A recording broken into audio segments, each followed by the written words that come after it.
கிறிஸ்துவுக்குள் பிரியமானவர்களே, கர்த்தராகிய இயேசு கிறிஸ்துவின் நாமத்தினால் உங்கள் அனைவருக்கும் என் அன்பின் வாழ்த்துதலை தெரியப்படுத்துகிறேன். கர்த்தர் இன்று உங்களுக்காக கொடுக்கும் அதிசயமான வசனம் ஓசியா 12வது அதிகாரம் 9வது வசனம். உன்னை எகிப்து தேசத்தில் இருந்து அழைத்து வந்தது முதற்கொண்டு உன் தேவனாகிய கர்த்தராகிய நான் பண்டிகை நாட்களில் செய்யப்படுகிறது போல் திரும்பவும் உன்னை கூடாரங்களில் தாபரிக்க பண்ணுவேன். ஹல்லேலூயா. பிரியமானவர்களே, தாபரிக்க பண்ணுவேன் என்றால் வாழ செய்வேன் என்று பொருள். முதல் பகுதியை பாருங்க. உன்னை எகிப்து தேசத்தில் இருந்து அழைத்து வந்தது முதற்கொண்டு உன் தேவனாகிய கர்த்தராகிய நான் பண்டிகை நாட்களில் செய்யப்படுகிறது போல திரும்பவும் உன்னை கூடாரங்களில் தாபரிக்க பண்ணுவேன். பிரியமானவர்களே, இஸ்ரவேல் ஜனங்கள் எகிப்து தேசத்தில் அடிமைகளாக இருந்தார்கள். கர்த்தராகிய தேவன் அவர்களை மோசேயின் மூலமாக மீட்டெடுத்தார்.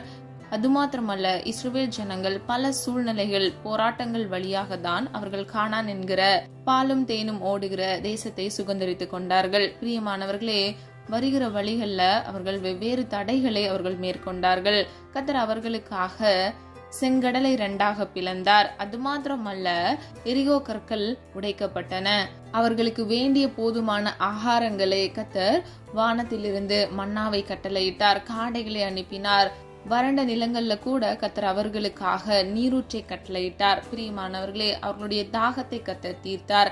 இன்றைக்கு எகிப்து ஜனங்களை போல நீங்க சில சூழ்நிலைகள்ல, சில கட்டுகள்ல, பாவ அடிமைத்தன கட்டுகள்ல அடிமைகளாக இருக்கலாம். சில மனிதர்கள் உங்கள் வாழ்க்கையில உங்களுக்கு விரோதமாக சூழ்ச்சிகள் செய்தது நிமித்தமாக நீங்க கஷ்டப்பட்டு கொண்டிருக்கலாம். பிரியமானவர்களே, கவலைப்படாதீங்க. கர்த்தராகிய தேவன் உங்களை திரும்பவும் தாபரிக்க செய்வேன் என்று வாக்கு கொடுக்கிறார். தாபரிக்க செய்வேன் என்றால் வாழ செய்வேன் என்று பொருள் கொள்ளலாம். பிரியமானவர்களே, உங்க வாழ்க்கையில் இருக்கக்கூடிய எல்லா கடினமான சூழ்நிலைகளை கர்த்தர் மாற்றி உங்களை திரும்பவும் கர்த்தர் ஆசீர்வதிப்பார். திரும்பவும் உங்களை வாழ செய்வார். எந்த இடத்துல நீங்க அவமானப்பட்டீர்களோ அந்த இடத்தில் கர்த்தர் உங்கள் தலையை உயர்த்துவார். பிரியமானவர்களே, கர்த்தரால் செய்யக்கூடாத அதிசயமான காரியம் ஒன்றுமே இல்லை. அவரால் எல்லாம் ஆகும்.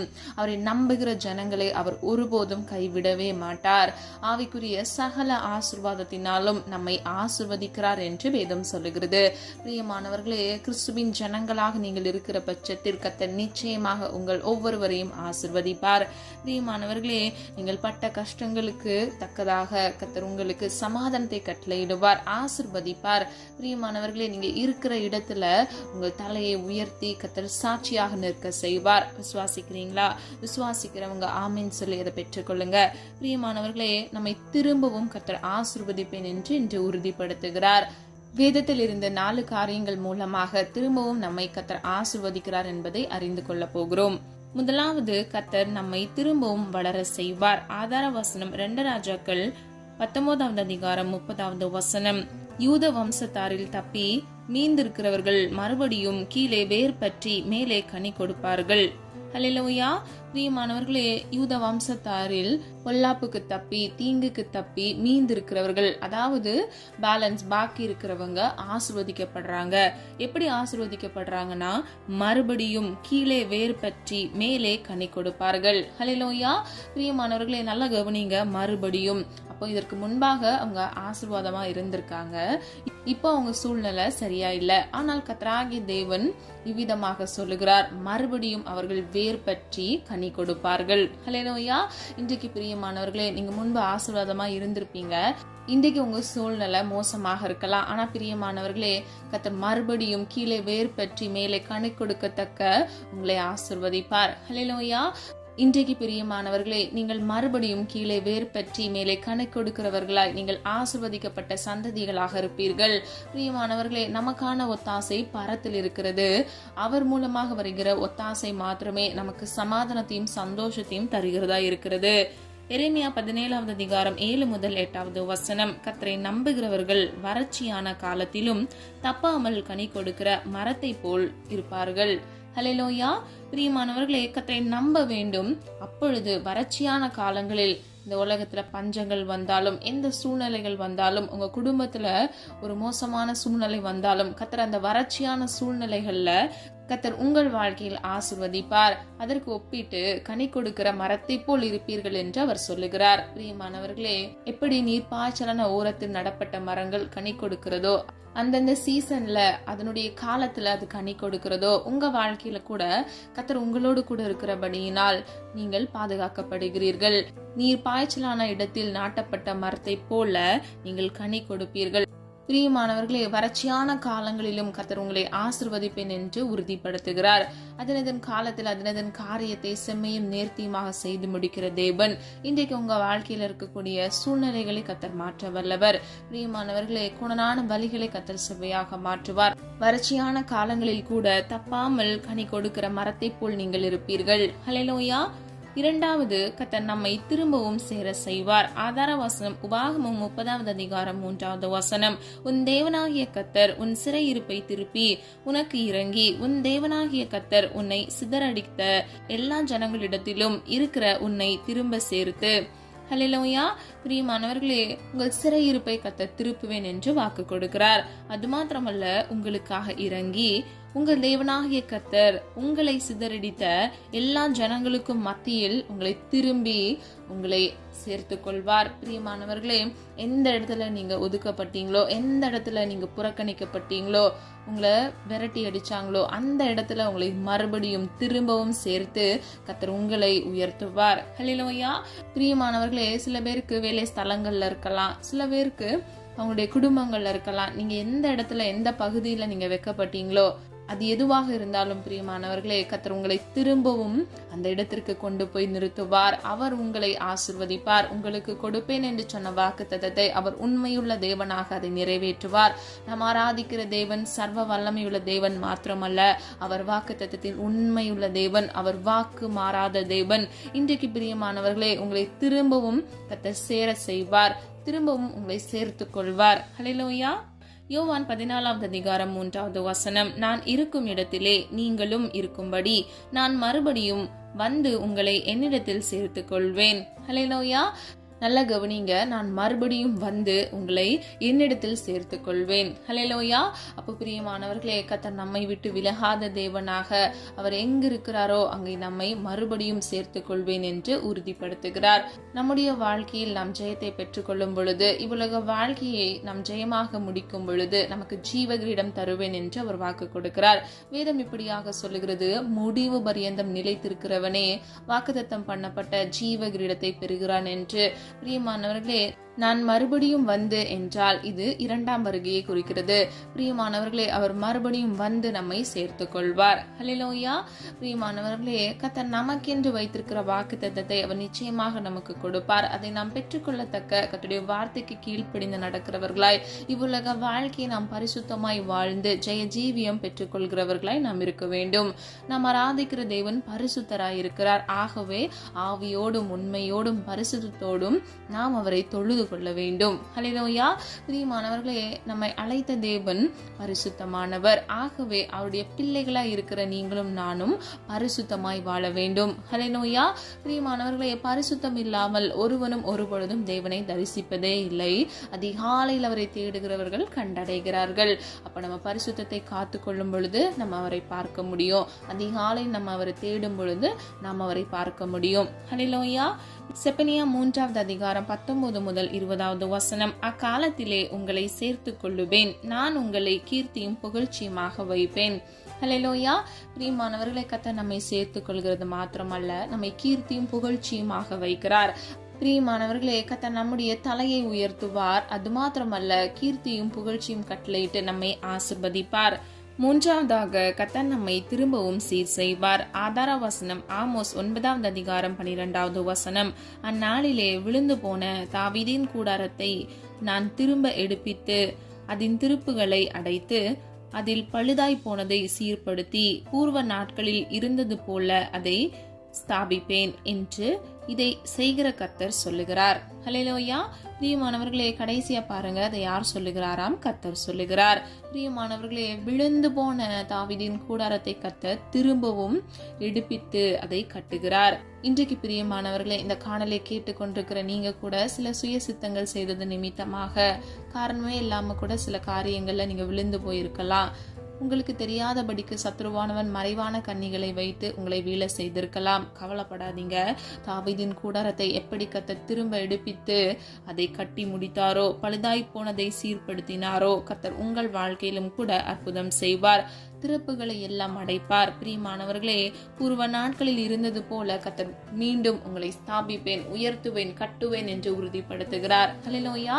பிரியமானவர்களே, வேதம் இப்படியாக சொல்லுகிறது, நம்முடைய சரீரம் தேவன் தங்கும் ஆலயம் என்று. ஆகவே நம்முடைய சரீரத்தை பரிசுத்தமாய் நாம் பேணி பாதுகாத்துக் கொள்ள வேண்டும். ஹல்லேலூயா. இவ்வுலக வாழ்க்கையில் வருகிற எல்லா இச்சைகளுக்கும் வேசித்தனங்களுக்கும் இடம் கொடுக்காதபடிக்கு நாம் நம்முடைய சரீரத்தை பரிசுத்தத்தோடு காத்துக்கொள்ள வேண்டும். பிரியமானவர்களே, விழுந்து போன தாவீதின் கூடாரத்தை எப்படி கட்டுகிறாரோ, விழுந்து போன சூழ்நிலையில் இருக்கக்கூடிய உங்கள் வாழ்க்கையை, சூழ்நிலைகளை கர்த்தர் மாற்றுவார்.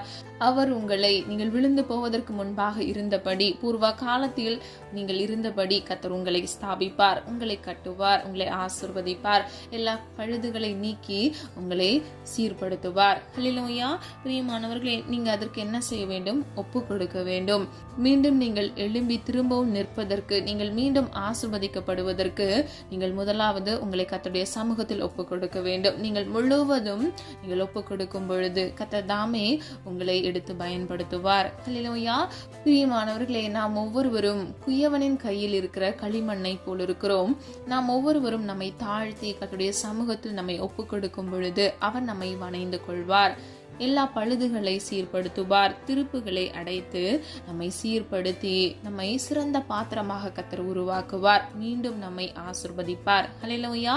பிரியமானவர்களே, பழையன ஒழிந்து போயின, எல்லாம் புதிதாயின. பிரியமானவர்களே, வேதம் இப்படியாக சொல்லுகிறது, முந்தினவைகளை நீங்கள் நினைக்க வேண்டாம், பூர்வமானதை நீங்கள் சிந்திக்க வேண்டாம், இதோ கர்த்தர் சகலத்தையும் புதிதாக்குகிறார் என்று. பிரியமானவர்களே, கர்த்தர் நிச்சயமாக உங்க வாழ்க்கையில சீர்படுத்தி உங்கள் பழுதுகளை எல்லாம் நீக்கி உங்களை சரிப்படுத்துவார். ஹல்லேலூயா. மீண்டும் உங்களை ஆசீர்வதிப்பார். திரும்பவும் உங்களை கர்த்தர் ஆசீர்வதிப்பேன் என்று உறுதிப்படுத்துகிறார். நான்காவது, கர்த்தர் நம்மை திரும்பவும் வர செய்வார். ஆதார வசனம் ஆதியாகமம் 28வது அதிகாரம் 15வது வசனம். நான் உன்னோடு இருந்து நீ போகிற இடத்திலெல்லாம் உன்னை காத்து இந்த தேசத்துக்கு உன்னை திரும்பி வர பண்ணுவேன். ஹல்லேலூயா. ஆதியாகமம் 46வது அதிகாரம் 4வது வசனம். நான் உன்னுடனே எகிப்துக்கு வருவேன், நான் உன்னை திரும்பவும் வர பண்ணுவேன். ஹல்லேலூயா. பிரியமானவர்களே, கர்த்தர் நம்ம போகிற இடங்களில் எல்லாம் நம்மோடு கூட இருக்கிறார். அது மாத்திரமல்ல, நம்மை பாதுகாக்கிறார், நம்மை காத்து கொள்கிறார். தீங்கொன்றும் அணுகாதபடிக்கு கர்த்தருடைய கரம் நம்மை பாதுகாக்கிறது. பிரியமானவர்களே, வேதம் இப்படியாக சொல்லுகிறது, உன் வழிகளில் எல்லாம் உன்னை காக்கும்படிக்கு கர்த்தர் தம்முடைய தூதர்களை கட்டளையிடுகிறார் என்று. அது மாத்திரமல்ல, நம்முடைய பாதம் கல்லில் இடராதபடிக்கு கர்த்தருடைய கரம் நம்மை தாங்குகிறது. தேவ தூதர்களை விட்டு நம்மை பாதுகாத்து தாங்குகிறார். இன்றைக்கு பிரியமானவர்களே, உங்களுடைய வாழ்க்கையில நீங்க சூழ்நிலைகள் நிமித்தமா, உங்க வேலை காரியங்கள் நிமித்தமா நீங்க புறதேசத்துல காணப்படலாம், வெளியூர்ல நீங்க இருக்கலாம். ஆனால் கர்த்தராகிய தேவன் உங்களை மீண்டும் உங்களை திரும்பி வர பண்ணுவார். மீண்டும் உங்களை ஆசீர்வதிப்பார். நீங்க எந்த இடத்துல வெக்கப்பட்டு நீங்க வேற இடத்துல போனீங்களோ, ஒரு முன்னேற்றத்திற்காக, ஒரு ஆசீர்வாதத்திற்காக, ஒரு உயர்வை தேடி நீங்க போனீங்களோ, கர்த்தர் மீண்டும் உங்க சொந்த ஊர்ல வர செய்து அந்த இடத்துல ஒரு புதிய ஸ்தலத்தை உங்களுக்கு கட்டளையிட்டு உங்களை ஆசீர்வதிப்பார். ஹல்லேலூயா. பிரியமானவர்களே, மனிதர்கள் உங்களை ஏமாற்றி இருக்கலாம், சூழ்நிலைகள் நிமித்தமாக நீங்க காயப்பட்டிருக்கலாம். கர்த்தர் உங்களை நிச்சயமாக திரும்பி வர பண்ணுவார், உங்களை ஆசீர்வதிப்பார். ஹல்லேலூயா. பிரியமானவர்களே, சொந்த வீடு இல்லாதபடிக்கு அலைந்து திரிகிற, வாடகை வீட்டில் இருக்கிற ஒவ்வொரு பிள்ளைகளுக்கும் கர்த்தர் புதிய வீடை கட்டளையிடுவார். உங்கள் கையின் பிரயாசத்தை கர்த்தர் ஆசீர்வதிப்பார். உங்கள் மன விருப்பத்தை கர்த்தர் நிச்சயமாக நிறைவேற்றுவார். ஹல்லேலூயா. சொல்லப்பட்ட காரியங்களை ஆராய்ந்து பாருங்க. திரும்பவும் கர்த்தர் உங்களை ஆசீர்வதிப்பார். ஹல்லேலூயா. பிரியமானவர்களே, உங்களை மீண்டும் வாழ செய்வார், திரும்பி வர பண்ணுவார். அது மாத்திரமல்ல, உங்களை வளர செய்வார். கோணலான வழிகளை செவ்வைப்படுத்துவார், சீர்படுத்துவார். விழுந்து போன தாவீதின் கூடாரத்தை எப்படி சீர்தூக்கி மறுபடியும் பழுதான காரியங்கள் எல்லாம் சரிப்படுத்தினாரோ, உங்கள் வாழ்க்கையிலும் சரிப்படுத்துவார். பிரியமானவர்களே, மீண்டும் அவர் உங்களை சேர்த்து கொள்வார். எல்லா சிறையிருப்பையும் திருப்பி அவருடைய இரக்கத்தினால், அவருடைய அன்பினால் உங்களை சேர்த்து கொள்வார். தொலை தூரத்தில் இருக்கக்கூடிய உங்க சொந்த மண்ணை விட்டு தூரமாக இருக்கிற உங்களை கர்த்தர் மீண்டும் உங்கள் சொந்த தேசத்துக்கு திரும்பி வர செய்து உங்களை ஆசீர்வதிப்பார். ஹல்லேலூயா. பிரியமானவர்களே, எந்த இடத்துல நீங்க இந்த காணொலியை கேட்டுக்கொண்டிருந்தாலும் உங்க வாழ்க்கையில வெவ்வேறு சூழ்நிலைகள் வழியாக தான் நீங்க கடந்து வந்து கொண்டிருப்பீங்க. கர்த்தர் நிச்சயமாக உங்க சூழ்நிலைகளை மாற்றுவார். உங்கள் மன விருப்பத்தை அவர் நிறைவேற்றுவார். திரும்பவும் உங்களை அவர் ஆசீர்வதிப்பார். அல்லேலூயா. ஒருவேளை சுயசித்தம் செஞ்சு பாவங்கள் நிமித்தமாக நீங்க விழுந்து போயிட்டீங்களா? கவலைப்படாதீங்க. திரும்பவும் கர்த்தர் உங்களை ஆசீர்வதித்து உங்களை உயர்த்துவார். நீங்க செய்ய வேண்டியது கர்த்தருடைய சமூகத்துல ஒப்பு கொடுங்க. உங்களை தாழ்த்துங்க. உங்கள் பாவங்களை அறிக்கையிடுங்க. கர்த்தர் உங்களை மீண்டும் சேர்த்துக் கொள்வார். அவருடைய உருக்கமான இரக்கத்தினால் உங்களை அணைத்துக் கொள்வார். மார்போடு அணைத்து உங்கள் குற்றங்களை எல்லாம் மன்னிப்பார். பிரியமானவர்களே, வேதம் இப்படியாக சொல்லுகிறது, தன் பாவங்களை அறிக்கையிடுகிறவன் வாழ்வடைவான், அவைகளை அறிக்கை செய்து விட்டு விடுகிறவனோ இரக்கம் பெறுகிறான். ஹல்லேலூயா. பிரியமானவர்களே, முதலாவது உங்க பாவங்களை அறிக்கையிட வேண்டும். அப்பொழுது நீங்கள் வாழ்வடைகிறீர்கள். அதாவது நீங்கள் அறிக்கையிடும் பொழுது கர்த்தர் உங்களுக்கு ஒரு மறுவாழ்வை கட்டளையிடுகிறார். இரண்டாவது பகுதியை பாருங்க, அவைகளை அறிக்கை செய்து விட்டு விடுகிறவனோ இரக்கம் பெறுகிறான். அப்போ அறிக்கை செஞ்சா மட்டும் பார்த்தாது, அதை விட்டு விட வேண்டும். அதற்கப்புறம் நீங்க அந்த பாவத்தை திரும்ப பண்ணவே கூடாது. அந்த வழிகளில் கூட நீங்க போகக்கூடாது. கர்த்தர் அவனுக்கு இரக்கம் செய்கிறார். பிரியமானவர்களே, கர்த்தரிடத்திலிருந்து ஒரு இரக்கத்தை அவன் பெறும் பொழுது அவனுடைய வாழ்க்கையில மிகுதியான ஆசீர்வாதத்தையும் நன்மையும் அவன் சுதந்திரித்துக் கொள்வான். கர்த்தர் அவனுடைய வாழ்க்கையில் முந்தின சீரை பார்க்கிலும் அவனுக்கு நற்சீர் பொருந்த அவனுடைய புதிய வாழ்க்கையை, எதிர்காலத்தை கர்த்தர் ஆசீர்வதிப்பார். ஹல்லேலூயா. நம்ம எல்லாரும் ஒரு மனதாய் இணைந்து விசுவாசத்தோடு ஜெபிப்போமா? அன்பின் பிதாவே, அப்பா, எங்களை மது கரத்தில் ஒப்பு கொடுக்கிறோம். அறிந்தும் அறியாமல் செய்த தவறுகளை மன்னிங்க. விசுவாசத்தோடு ஜெபிக்கிறோம் ஆண்டவரே. திரும்பவும் நீர் உடைய பிள்ளைகளை ஆசீர்வதிக்க போகிறீர். அதற்காக நன்றி செலுத்துகிறோம் அப்பா. குற்றங்கள் குறைகளை ஒரு விசை தயவாய் மன்னித்து விழுந்து போன அப்பா தாவீதின் கூடாரத்தை எப்படி திரும்ப எடுத்து கட்டினீரோ, உடைய பிள்ளைகள் வாழ்க்கையில் இருக்கக்கூடிய எல்லா விழுந்து போன பாவ சூழ்நிலைகள் அப்பா ஆண்டவரே, எல்லா மந்திரங்கள், அசுத்த ஆவிகளின் கிரியைகள் நிமித்தமாக அவர்கள் விழுந்து போன எல்லா காரியங்களிலிருந்து இயேசுவின் நாமத்தினால் ஒரு விடுதலையை கட்டளையிடுங்க தகப்பனே. உம்மால் ஆகும் ஆண்டவரே. இன்றைக்கு உடைய பிள்ளைகளுடைய கூடாரத்தை சீர்படுத்தி ஆண்டவரே, அவர்கள் திறப்புகளை அடைத்து இயேசுவின் நாமத்தினால் பிள்ளைகளை ஆசீர்வதிங்கப்பா. எந்த இடத்துல வைக்கப்பட்டு நின்றார்களோ அந்த இடத்துல உடைய பிள்ளைகள் தலையை உயர்த்துங்க தகப்பனே. கோணலான வழிகளை செவ்வைப்படுத்துங்கப்பா. பிள்ளைகள் வழிகளை சீர்படுத்துங்க தகப்பனே. உயவன் கையில் இருக்கிற களிமண்ணை போல உடைய பிள்ளைகள் இருக்கிறார்கள் ஆண்டவரே. உம்மிடத்தில் தாழ்த்த பிள்ளைகளுக்கு கிருபை கொடுங்கப்பா. தன்னை தாழ்த்துகிறவன் உயர்த்தப்படுகிறான் என்று வேதம் சொல்லுகிறது தகப்பனே. அப்பா, பிள்ளைகளை அப்பா நீர் வணைந்து கொடுங்க. உமக்கு பிரியமானதை செய்ய பிள்ளைகளுக்கு கற்றுக் கொடுங்கப்பா. தேவ சித்தம் செய்து பிள்ளைகள் ஆசீர்வதிக்கப்பட்ட ஜனமாக, சந்ததியாக மாற இயேசுவின் நாமத்தினால் ஆசீர்வாதத்தை கட்டளையிடுங்க. ஆசை வரும் பர்வதத்துக்கு நேராக எங்கள் கண்களை ஏறெடுத்து ஜெபிக்கிறோம் அப்பா. இன்றைக்கு உம்முடைய பிள்ளைகளுக்காக மனம் இறங்குங்க தகப்பனே. அப்பா, உம்மிடத்திலிருந்து வருகிற ஆசீர்வாதமே நித்திய ஆசீர்வாதமாக, நிரந்தர ஆசீர்வாதமாக இருக்குமே தகப்பனே. உடைய பிள்ளைகளுக்கு இயேசுவின் நாமத்தினால் பரிபூர்ண ஆசீர்வாதத்தையும் நன்மைகளையும் கட்டளையிடுங்க தகப்பனே. நீர் எங்களை சம்பூர்ணமாய் ஆசீர்வதிக்கிற தேவன் தகப்பனே. நீர் ஐஸ்வர்ய சம்பன்னர் அப்பா. உம்மிடத்தில் எல்லாம் இருக்கிறது அப்பா. நீர் குறைவுகளை எல்லாம் நிறைவாக்குகிற தேவன். ஒவ்வொரு பிள்ளைகள் வாழ்க்கையில் இருக்கக்கூடிய எல்லா ஆசீர்வாத குறைவுகளை கர்த்தர் மாற்றி இன்றைக்கு சம்பூர்ணமாய் பிள்ளைகளை இயேசுவின் நாமத்தினால் ஆசீர்வதிங்க. புதிய வீடு வாங்க வேண்டும், புதிய பிசினஸ் செய்ய வேண்டும் என்று, அது மாத்திரமல்ல, திருமணத்திற்காக தேவைகள் சந்திக்கப்பட காத்திருக்கிற ஒவ்வொரு பிள்ளைகள் வாழ்க்கையில ஒவ்வொரு தேவைகளையும் இயேசுவின் நாமத்தினால் கட்டளையிடுங்க தகப்பனே. அப்பா, குற்றங்கள் குறைகளை ஒரு விசை மன்னித்து நீர் இந்த ஆசீர்வாதத்திற்கு தடையாய் இருக்கிற எல்லா தடை கற்களையும் இயேசுவின் நாமத்தால் நிர்மூலமாக்கி பிள்ளைகளை ஆசீர்வதிக்கும்படியாய் ஜெபிக்கிறேன் ஆண்டவரே. ஒவ்வொருவரையும் உடைய கரத்தில் ஒப்பு கொடுக்கிறேன். பேர் பேராய் நீர் ஆசீர்வதிக்கும்படியாய் ஜெபிக்கிறேன் தகப்பனே. ஆவிக்குரிய ஆசீர்வாதத்தினாலும் இம்மைக்குரிய ஆசீர்வாதத்தினாலும் பிள்ளைகளை நிரப்புவீராக தகப்பனே. உலகத்தில் உள்ள ஒவ்வொரு தேவைகளையும் கர்த்தர் சந்திங்கப்பா. நாளை தினத்தின் தேவைகளை குறித்து கலங்காதே என்று வேதம் சொல்லுகிறது. பிள்ளைகளுடைய தேவைகளை கர்த்தர் சந்திங்க தகப்பனே. பிள்ளைகள் வாழ்க்கையில் இருக்கக்கூடிய எல்லா குற்றங்கள் குறைவுகளை ஒரு விசை தயவாய் மன்னித்து ஆண்டவரே, பிள்ளைகள் வாழ்க்கையில ஜெயத்தை கட்டளையிடுங்கப்பா. குதிரையோ யுத்த நாளுக்கு ஆயத்தமாகும், ஜெயமோ கர்த்தரால் வரும் என்று சொன்ன வசனத்தின்படி உம்முடைய பிள்ளைகளுக்கு நீர் ஆசீர்வாதத்தை கட்டளையிடுங்க. ஸ்கூல் காலேஜ் படித்துக் கொண்டிருக்கிற ஒவ்வொரு பிள்ளைகளுக்காக ஜெபிக்கிறேன்ப்பா. நீர் ஜெயத்தை கட்டளையிடுங்க தகப்பனே. எக்ஸாம்ல கட்டளையிடுங்கப்பா. நல்ல சுகபலன் ஆரோக்கியத்தை கட்டளையிடுங்க.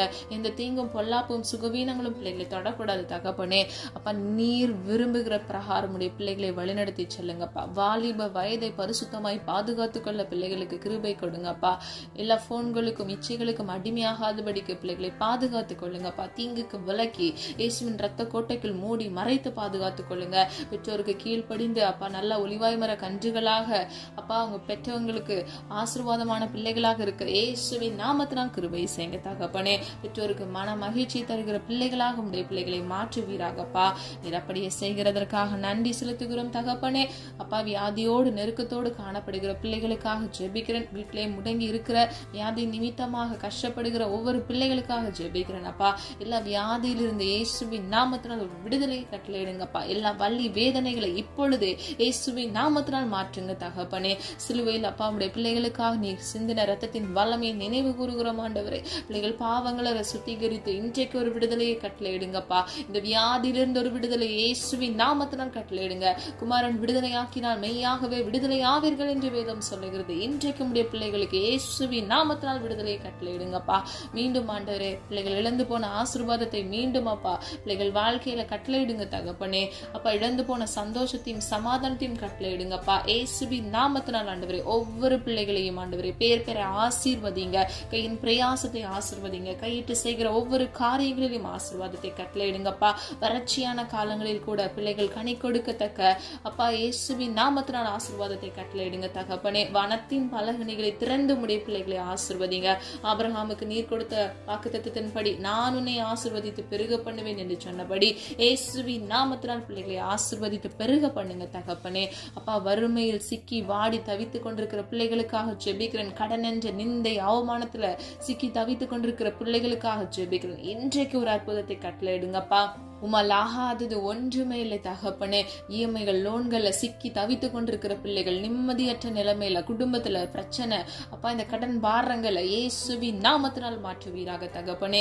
ஒவ்வொரு பிள்ளைகளையும் ஆண்டவரை எல்லா கடன்களையும் தீர்க்கத்தக்க பிள்ளைகளை ஆசீர்வதிங்கப்பா. ₹1 கடன் இல்லாதபடிக்கு அதை தீர்க்கத்தக்க, நீயோ கடன் வாங்காதிருப்பாய், நீயோ கடன் கொடுப்பாய் என்று சொன்ன வசனத்தின் படி தகப்பனே மீண்டும் மீண்டும் கடன் வாங்காதபடிக்கு இயேசுவின் நாமத்தினால் ஆண்டவரே பிள்ளைகளுடைய கையின் கிரியைகளை ஆசீர்வதிங்கப்பா. வருமானங்களை ஆசீர்வதிங்க தகப்பனே. உதவி கரங்களை எழுப்புங்கப்பா. மனிதர் கண்கள்ல தயவிரக்கத்தை உண்டு பண்ணுங்க தகப்பனே. பிள்ளைகளை ஆசீர்வதித்து பிள்ளைகள் தலையை நீர் உயர்த்த போகிற கிருபைகளுக்காக நன்றி. இயேசுவின் நாமத்தினால் அப்பா நீர் அப்படியே செய்கிறதற்காக நன்றி செலுத்துகிறோம் தகப்பனே. இலவசமாய் பிறருக்கு உதவி செய்து உம்முடைய நாமத்தை மகிமைப்படுத்தத்தக்க பிள்ளைகள் வாழ்க்கை நீர் உயர்த்தும்படியாய் ஜெபிக்கிறோம் ஆண்டவரே. ஆயிரங்களுக்கு சாட்சியாக நிறுத்துங்கப்பா. பிள்ளைகள் வாழ்க்கையில ஆசீர்வதித்தேன் என்று அப்பா சாட்சி எடுத்தக்க இயேசுவின் நாமத்தினால் ஆண்டவரை முந்தினவைகளை நினைக்க வேண்டாம், பூர்வமானதை சிந்திக்க வேண்டாம். இதோ அந்த சகலத்தையும் புதிதாக்குகிறார் என்கிற வசனத்தின்படி பிள்ளைகளை புதிதாக்குங்க. பிள்ளைகள் வாழ்க்கையை சீர்பொருந்த பண்ணுங்க தகப்பனே. ஆசீர்வதிங்க, பாதுகாத்து கொள்ளுங்க தகப்பனே. அப்பா நீர் அப்படியே செய்கிறதற்காக நன்றி. திருமணத்திற்காக காத்திருக்கிற பிள்ளைகளுக்கு ஏற்ற வேளையில அப்பா சிறந்த குணசாலியான மகளையும் மகனையும் கட்டளையிட்டு பிள்ளைகள் சந்ததியை இயேசுவின் நாமத்தினால் ஆசீர்வதிங்கப்பா. குழந்தை இல்லாதபடிக்கு குழந்தைக்காக காத்திருக்கிற பிள்ளைகளுக்கு ஏற்ற வேளையில கர்ப்பத்தின் கனியை ஆசீர்வதித்து பிள்ளைகள் வாழ்க்கையில சந்தோஷத்தை கட்டளையிடுங்கப்பா. ஆண்டவரே, விசுவாசித்தவளை பாக்கியவதி என்று வேதம் சொல்லுகிறது. விசுவாசிக்கிறோம் தகப்பனே. பாக்கியவதியாக உடைய பிள்ளைகளை மாற்றுவீராக. அந்த குடும்பத்தை இயேசுவின் நாமத்தினால் ஆசீர்வதிப்பீராக. தொலை தேசத்துல அப்பா இருந்து வேலை செய்கிற ஒவ்வொரு பிள்ளைகளுக்காக ஜெபிக்கிற ஆண்டவரே, குடும்ப சூழ்நிலைகள் நிமித்தமாக அப்பா வெளிநாடுகள்ல இருந்து வேலை செய்து கொண்டிருக்கிறாங்க. கர்த்தர் அவர்களுக்காக மனமிறங்குங்க. அவர்களையும் அவர்கள் குடும்பங்களையும் பாதுகாத்து கொள்ளுங்கப்பா. பிள்ளைகளுக்கு நல்ல சுகபலன் ஆரோக்கியத்தை கட்டளையிடுங்கப்பா. அது மாத்திரமல்ல, ஒவ்வொரு மன விருப்பத்தையும் உடைய சித்தத்தின்படி நிறைவேற்றுங்க தகப்பனே. நீர் அப்படியே செய்கிறதற்காக நன்றி. நீரமுடைய பிள்ளைகளுக்கு துணையாக கேடகமாக இருக்கிறீர், அதற்காக நன்றி அப்பா.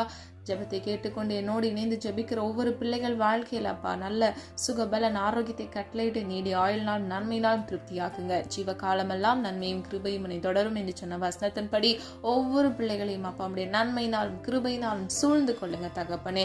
எல்லா தேவைகளை கத்தர் சந்திங்கப்பா. உண்மை நம்புகிற உடைய பிள்ளைகள் வெக்கப்பட்டு போகக்கூடாது தகப்பனே. கத்த நீர் அப்படியே பிள்ளைகளை பாதுகாத்து வழிநடத்த போகிற கிருபைகளுக்காக நன்றி. நீராப்பா ஒவ்வொரு பிள்ளைகளையும் ஆசீர்வதித்து ஜெயத்தை கட்டளையிடுங்கப்பா. திரும்பவும் ஆண்டவரே உம்முடைய பிள்ளைகள் வாழ்க்கையில ஆசீர்வாதத்தை கட்டளையிட்டு அவர்கள் வாழ்க்கையை மறுமலர்ச்சி ஆக்குங்க தகப்பனே. புதிதானவங்களை கட்டளையிடுங்கப்பா. புதிய காரியத்தை செய்யுங்க தகப்பனே. இயேசுவின் நாமத்தினால் அப்பா திரியோக தேவனுடைய வல்லமையான நாமத்தினால் பிள்ளைகளை ஆசீர்வதிக்கும்படியை ஜெபிக்கிறேன். இயேசுவின் வல்லமையான நாமத்தினால் ஒரு விசை பிள்ளைகளை ஆசீர்வதிக்கும்படியை ஜெபிக்கிறேன். குறித்த காலத்துல குறித்த வேளையில பிள்ளைகள் அந்த ஆசீர்வாதத்தை சுதந்திரித்துக் கொண்டு சம்பூர்ணமாய் வாழத்தக்க இயேசுவின் நாமத்தினால் சுகித்து வாழ கர்த்தர் கிருபை செய்யுங்க. நிரப்படியை செய்கிறதற்காக நன்றி. எங்களை தாழ்த்துகிறோம், வெறுமையாக்குகிறோம் அப்பா. நாம மகிமைப்படுவதாக. ஜெபித்த ஒவ்வொரு காரியங்களுக்கும் நீர் ஆமென்றும் ஆமென் என்று பதில் கொடுக்க போகிற கிருபைகளுக்காக நன்றி செலுத்துகிறோம் ஆண்டவரே. நாம மகிமைப்படுவதாக. மீட்பர் இயேசு கிறிஸ்துவின் மூலம் ஜெபிக்கிறோம் ஜீவனுள்ள நல்ல பிதாவே, ஆமென். கர்த்தராகிய தேவன் தாமே உங்களுடைய வாழ்க்கையை வெளிச்சமாய் மாற்றி பழையன ஒளிந்து போயின எல்லாம் புதிதாயின என்று சொன்ன வசனத்தின்படி பழைய காரியங்களை கர்த்தர் மாற்றி திரும்பவும் உங்களை ஆசீர்வதித்து உங்களை பாதுகாத்து வழி நடத்துவாராக. God bless you.